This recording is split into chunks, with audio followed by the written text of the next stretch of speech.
Hello students, how are you? So it's very interesting subject, business law. So first we'll discuss what is law and what is law. As you know, everyone knows that it is a set of rules and regulations framed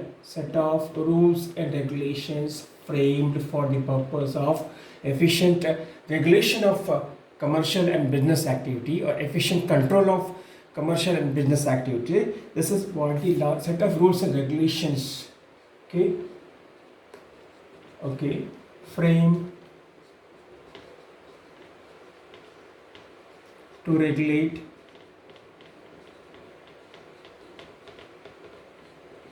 business and commercial activities.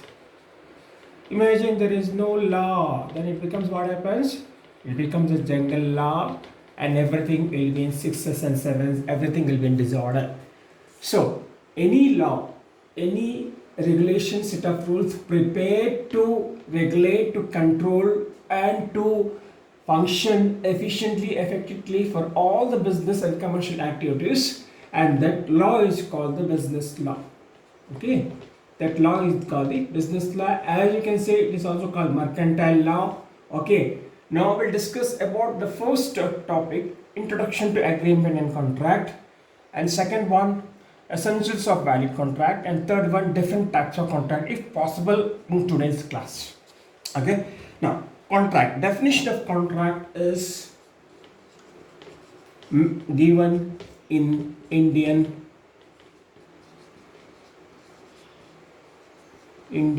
Contract Act 1872. Okay, and this Contract Act was framed in 1872 during the British period, and this law deals with all the laws relating to the contract. Okay, all the laws relating to contract, except there are some laws, Sale of Goods Act 1930 and Partnership Act 1932. Except these two acts, all the laws concerned with the contract, it comes under Indian Contract Act 1872. Okay, now definition given by a legal expert. What do you mean by contract? Definition given by Salmond is a legal expert. Okay, he says, what he says is, contract is an agreement. It is an agreement. Contract is it is an agreement. It is an agreement. Okay, we'll discuss what is agreement. Okay, it is an agreement. Okay, it is an agreement created. Okay, it is an agreement created and defining obligations.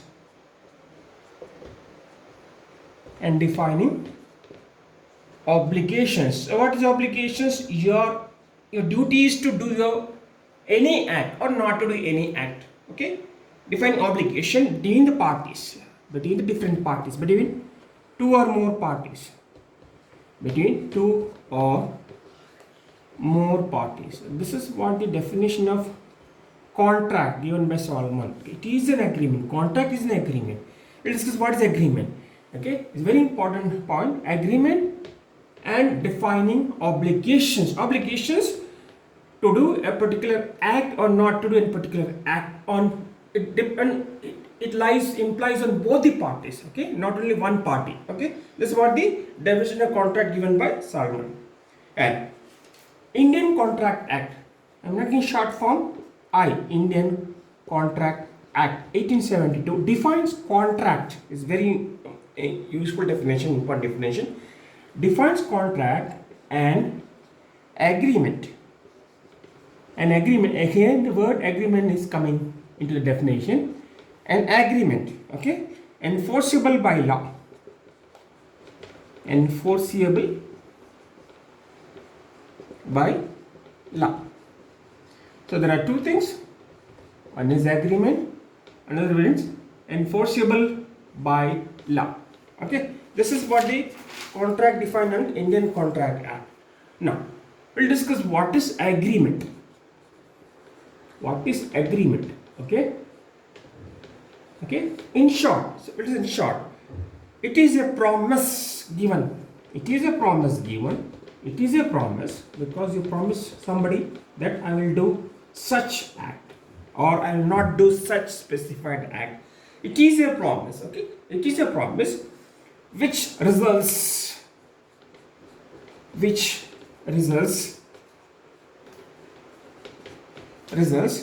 from acceptance of proposal. So that means I am making a promise. A person, suppose Mr. A is making a promise to sell his house to Mr. B. Okay, and Mr. B will accept that proposal. A will make a proposal and Mr. B accepts the proposal. Mr. B agrees that I will buy the house from you for such and such amount. That is called the agreement. It is a promise or set of promises made, okay, by the promiser to the promisee, okay, and promisee accept the proposal made by the promiser, so that becomes an agreement. In short, what is an agreement? Agreement means, in short, so agreement means, and remove. Okay. So what is an agreement? So agreement is nothing but, you can remember, in short, agreement is equal to offer plus acceptance. Okay. Offer plus acceptance. Okay. A person is making the offer. Let us say Mr. A wants to sell his house to Mr. B. Mr. A and B are two different parties here. A is selling house to Mr. B for a particular price. Mr. A is making the offer and Mr. B is accepting that offer. That becomes an agreement. In short, we can remember in short. And there is one more important thing is obligation. Next point is obligation. We heard the word obligation in different definitions. It is a legal duty. What is obligation? It is the legal duty.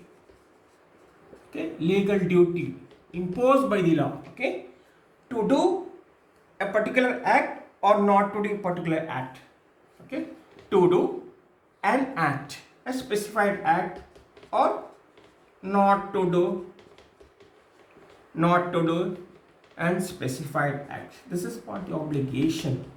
Okay, you are legally bound to do. You cannot escape from that. Okay, this is what the obligation is. Therefore, contract is an exchange of promises between two or more persons.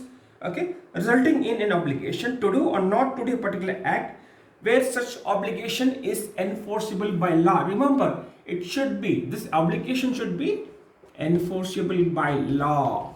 If it is not enforceable by law, okay, that doesn't become a contract. So in short, what is a contract? Contract is equal to there should be an offer.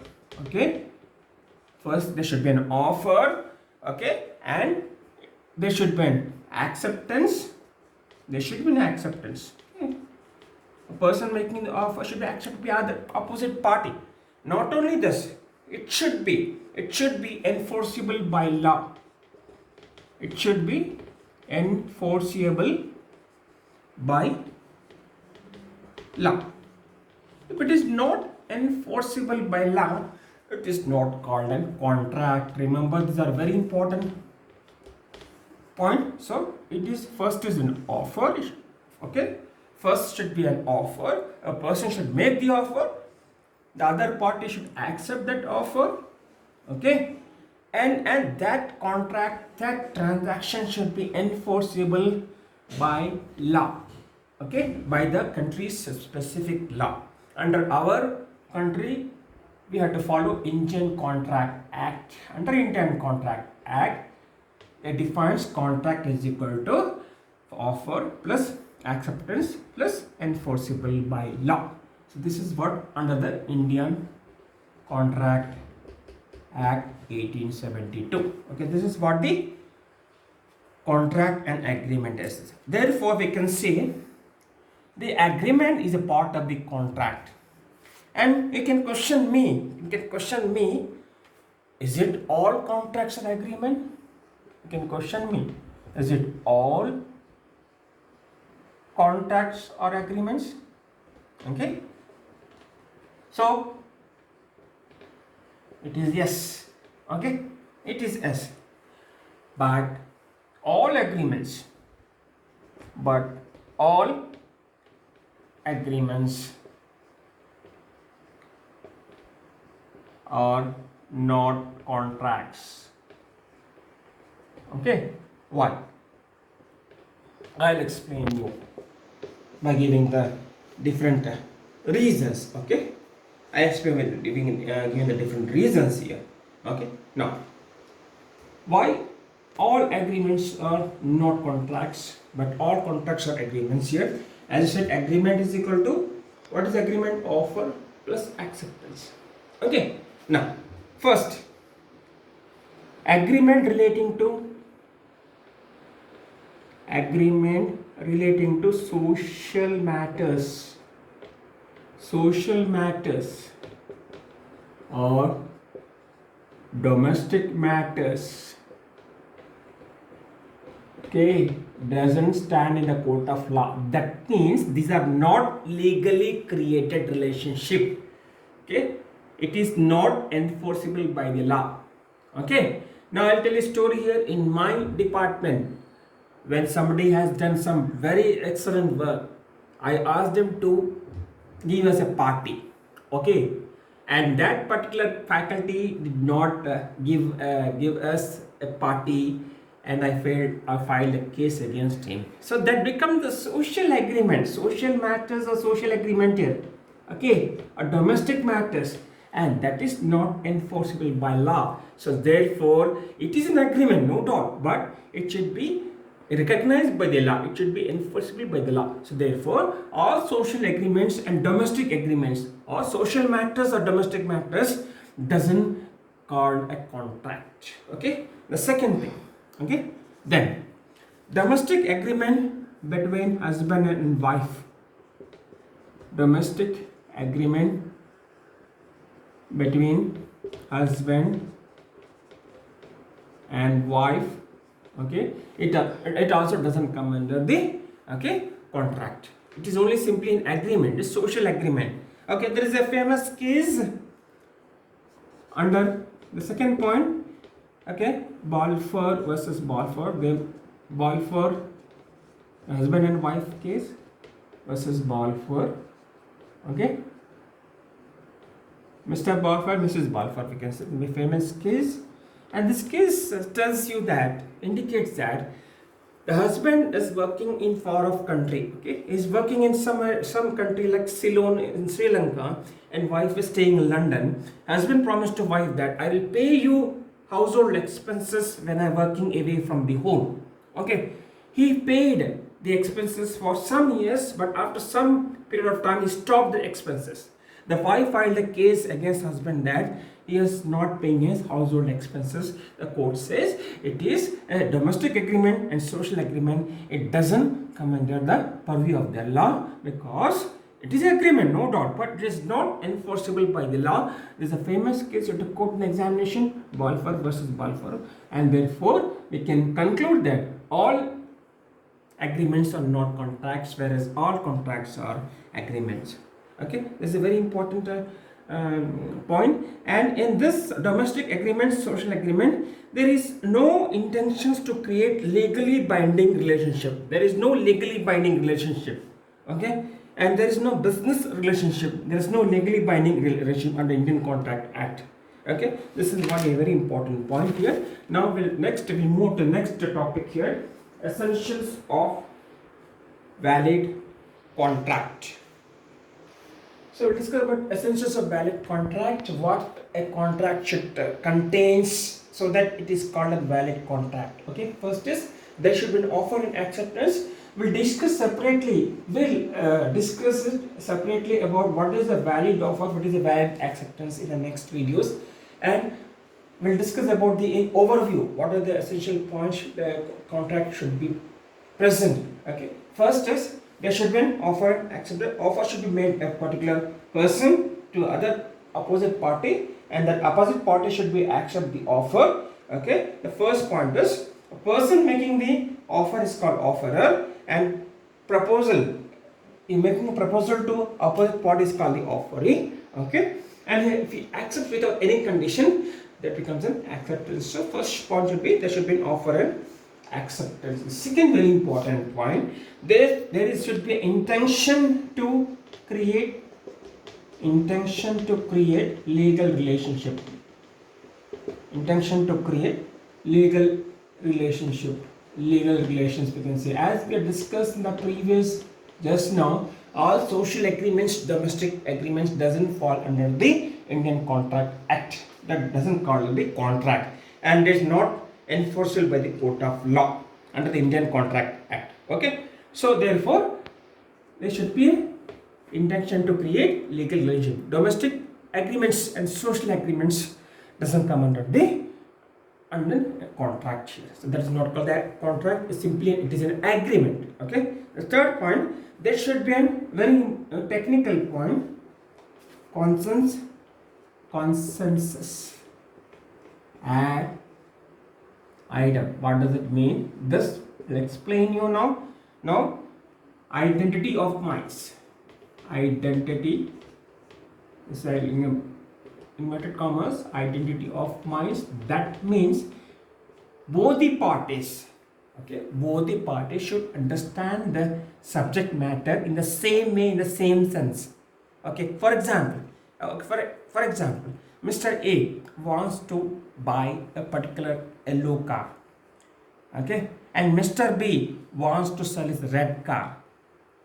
Mr. A wants to buy a yellow car, Mr. B wants to sell the red car.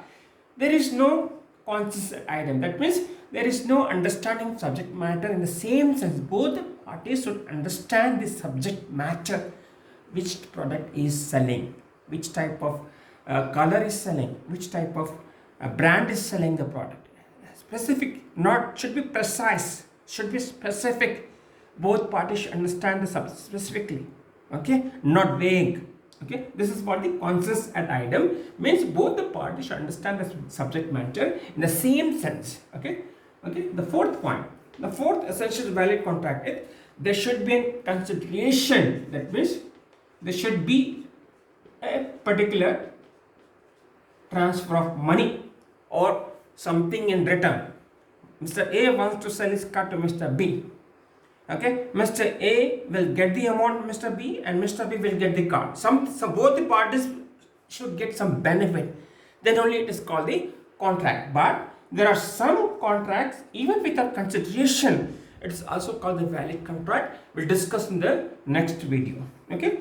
Generally, without consideration, we cannot call a contract. Okay. The contract is not valid without consideration, but in some cases, in some specific cases, the contract is valid even with the consideration. We'll discuss in the next video. The fifth point, and the parties in the contract, the parties should have the capacity to contract. That means the parties in the contract should not be minor.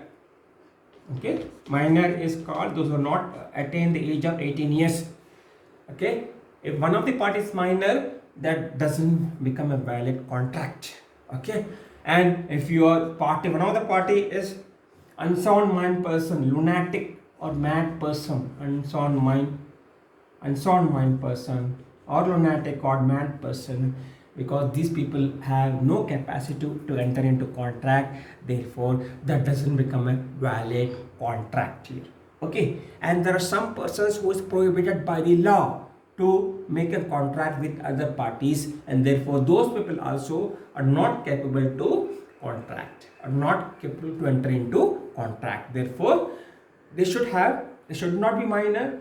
A minor is a person who has not attained the age of 18 years. Who has attained above 18 years is called a major, and it should not be unsound mind, and it should not be prohibited by any law to enter in a transaction with other persons here. So the fifth point is you should have the proper age or proper capacity, proper mind to enter into a contract.